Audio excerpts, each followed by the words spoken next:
नमस्कार। जन्म कुंडली में जन्म लगन से 11वें स्थान में जब सूर्य होता है तो उसका क्या फल होता है। ऐसा सूर्य इतना प्रभावशाली, इतना मजबूत होता है कि आपको सुनकर के बहुत खुशी होगी।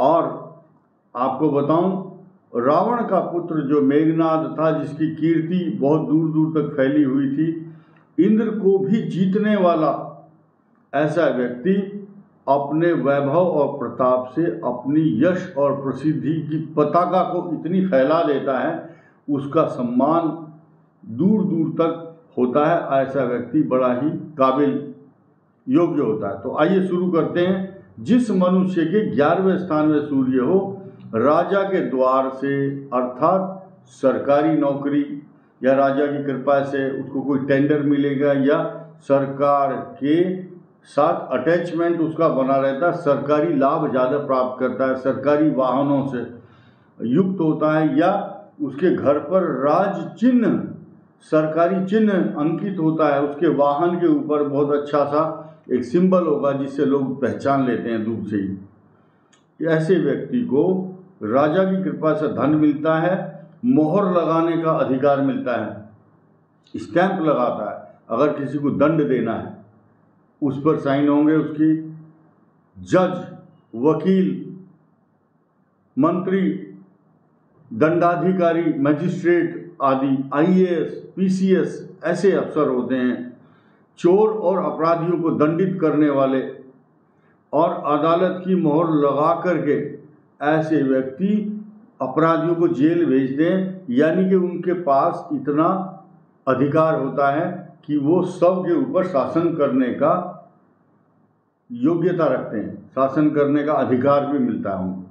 न्याय के यही कारण है वो न्याय के अनुकूल चलते हैं, कोई उनको टोक नहीं सकता। डिसिप्लिन से चलते हैं, जो समाज के हित के लिए काम करते हैं और प्रजा के हित के लिए और परोपकार के लिए सामाजिक कार्य करते हैं। कहीं पानी की व्यवस्था, तालाब या विश्राम गृह, धर्मशाला बनवाना, मंदिर बनवाना या विश्राम गृह बनवाना आदि। इसीलिए राजा से उनको सम्मान प्राप्त होता है। कई प्रकार की उपाधियां, डिग्री, पद्मश्री, पद्म भूषण, अलंकरण प्राप्त होते हैं जीवन में। आप देखते होंगे प्रतिवर्ष भारत सरकार कई अलंकरण देती है बच्चों को, बड़ों को, जो अपने फील्ड में बहुत स्पेशलिस्ट होते हैं, डॉक्टर हो, इंजीनियर हो, फिल्मी कलाकार हो या कोई भी, उनको राजा की कृपा से उपाधियां मिलती हैं। इस प्रकार राज सत्ता और राज्य शक्ति का सदुपयोग करने से भी इसको हाथी घोड़े अर्थात बड़ी बड़ी गाड़ियां और राजा के द्वारा दी गई बड़ी बड़ी पदवियां और विभूषण अलंकृत किया जाता है। ऐसे व्यक्ति को मान सम्मान मिलता है। मासिक वेतन द्वारा भी ऐसे आदमी को सरकार स्पेशल इंक्रीमेंट और आउट ऑफ टर्न प्रमोशन देती है। ऐसी एग्जाम्पल बहुत कम देखने को मिलेंगे, और जिसके साथ इस तरह की अच्छाई होगी तो आप समझ लीजिए उसकी कुंडली में 11वें स्थान में सूर्य विराजमान है। ऐसे व्यक्ति की कृपा, राजा की कृपा ऐसे व्यक्ति पर बहुत होती है। इसका प्रताप, मान, प्रतिष्ठा, गौरव आदि गगनचुंबी होता है, एक्सीलेंट काम करता है, यूनिक, जिससे इसके जो शत्रु है बहुत ईर्ष्या करते हैं और ईर्ष्या करते करते अग्नि में भस्मसात हो जाते हैं। शत्रु तो अपने आप ही भस्म हो जाते हैं। एक शेर सुनाता हूं आपको। किसी को क्या गर्ज है कोशिश करे तुम्हें मिटाने को, तुम्हारे कर्म ही ऐसे हैं तुम्हारी हस्ती मिटाने को। यानी कि शत्रुओं की हस्ती स्वयं ही मिट जाती है, ऐसा व्यक्ति इतना ऊंचा उठ जाता है।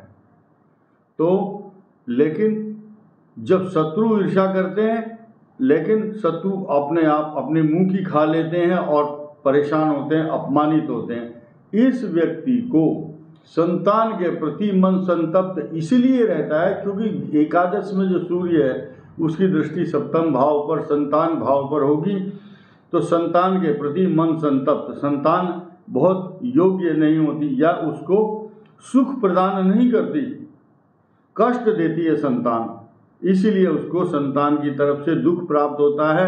ऐसा व्यक्ति सात्विक, प्रकृति प्रधान, धार्मिक कार्य करने वाला, ज्ञानी, आकर्षक व्यक्तित्व का स्वामी होता है, बहुत अट्रैक्टिव पर्सनालिटी होगी। और बताया गणित शास्त्र व प्रवक्ता वाक प्रथितो भवेत्, उसकी वाणी में इतना लचकदार और बहुत अच्छे ढंग से अपनी वाणी को बोलता है, दूसरों को मनमुग्ध कर लेता है, ज्योतिष शास्त्र का ज्ञाता, शास्त्रों का ज्ञाता, गूढ़ रहस्यों को जानने वाला और कई प्रकार की विद्याओं में निपुण और प्रसिद्ध होता है। इसके अलावा ऐसा व्यक्ति धनाढ्य, शुभ कर्म करने वाला, जनता में नेता की तरह पूजा जाता है, उसको नेता बनने का शौक नहीं होता, जनता खुद ही उसको प्रेरित करती कि आप नेतृत्व कीजिए, बोलते हैं आप संघर्ष करो, हम तुम्हारे साथ हैं। तो ऐसा व्यक्ति जनता का मुख्य पुरुष बन जाता है, महान धनी, दूर दूर तक प्रसिद्ध होता है।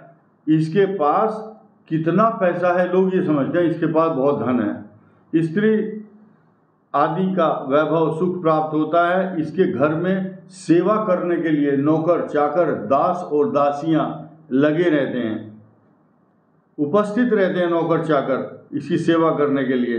इसे सब विधि द्वारा कई प्रकार की तरीकों से सांसारिक ऐश्वर्य और सुख प्राप्त होता रहता है।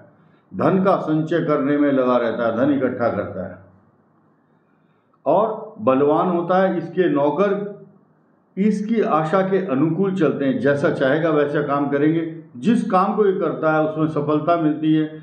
इसकी रुचि शुभ कर्मों में होती है, यह कीर्तिमान होता है, यह धन से परिपूर्ण, इसे राजा से नित्यमेव धन प्राप्त होता है। एकादश चंद्रमा, एकादश सूर्य वाला पेंशन इतनी ज़्यादा आती है, उस पेंशन से ही सरकार के द्वारा रॉयल्टी या धन प्राप्त होता है। तो राज्य कर्मचारी बनने का मौका अधिकांश उनको मिलता है जिनके कुंडली में 11वें स्थान में सूर्य होता है। अपनी अपनी कुंडली खोल करके देख लीजिए। और सरकारी नौकरी की आज जितनी भी लोग बढ़िया पेंशन ले रहे हैं उनका 11वें स्थान में सूर्य मिलेगा या 10वें में सूर्य मिलेगा, 10वें स्थान में।